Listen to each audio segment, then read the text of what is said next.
The goal for this is to place 3 or more pegs into a pegboard independently. This is kind of what they're talking about. So you can get them made of foam. Sometimes they're made of plastic and they just have lots of holes in there.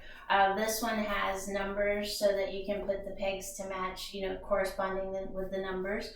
And these are the little pegs. And so they come in different shapes and sizes. Usually this is about the diameter, and then the top can be much bigger. If your child's very little, the bigger pieces are easier for them to manipulate. So something with a bigger head part on it. But the smaller ones will definitely work on their fine motor, which is what this goal is all about. So you have your pegboard. This is an activity that you can do if you're working with your child working on sitting here or at the table, or if you have a table time during the day. This is a great fine motor activity.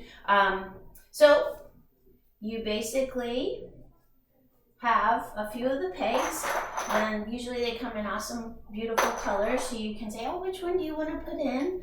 Now, I caution you about putting a bunch of pegs on your table, because the coolest thing is when your child sees that they can do something like this, and the cool sound they make when they fall on the floor, and your table will just get whooshed of all the pegs, and the pegs will fly everywhere, and that'll be the next half hour picking up the pegs. So I would suggest keeping the pegs in the box with the top on it, or the bin, and then pulling out a few and making sure they can get it first. So they put it in the hole, and you may have to do hand over hand and show them in, and make sure to say the word in, or say the color yellow peg in, and so they're working on language as well. And then hand over hand until they can do it themselves a little and start backing off.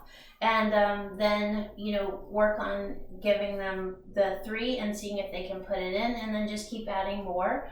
I would say make a very structured cleanup process with this one. So after they're all done, have a little container that they can put them into, so that they start learning that, so that this can become an activity that they do independently and know how to clean up independently from.